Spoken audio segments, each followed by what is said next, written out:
السلام علیکم و رحمت الله. کاکا شهر جور هستیم بخیر هستید؟ چه گپا؟ همین سر ولا کم کنین. گپ نه بشینید 24 ساعت منتظر شما بیاین. بسم الله الرحمن الرحیم. این چیست؟ این چیز سلمانی است. بسم الله. برم اجازه خفم کردی بخیر. باش هیچ گپ نیست.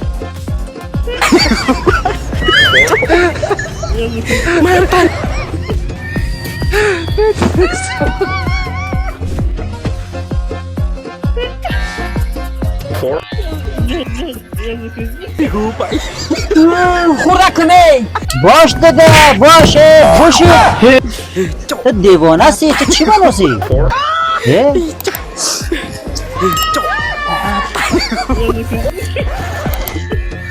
این چیز یک تیاره واری منگاس میکنن؟ ماشین است ماشین سلمانی است. من خونه میرم.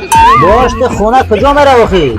خونه میرم اگه جور نمیکردی نمی اومد دیگه مرا مالا افتاده اینجا ختم.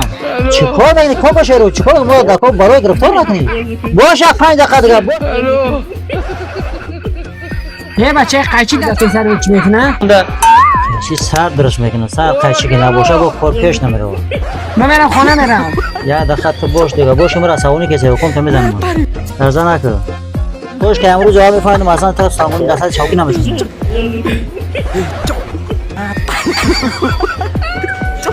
دستون در نکنه.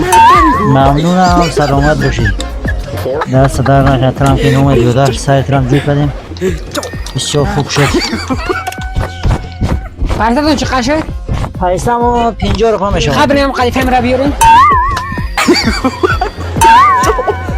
اینه من قلیفه ممنونم. اینه پایستون. بسم الله. این ماشین مو کجا شد؟ ماشین تو دیگه نیدیم دیگه. یک ماشین خطره گروه نیدیم؟ باش ماشین کجا کابو شروم؟ چی هست؟ این چیز؟ میفوزی بینما ما اکثر منتظر سر ترام درست میکنم با دزدی هم میکنی تو ای خدا نمیتاتی ها؟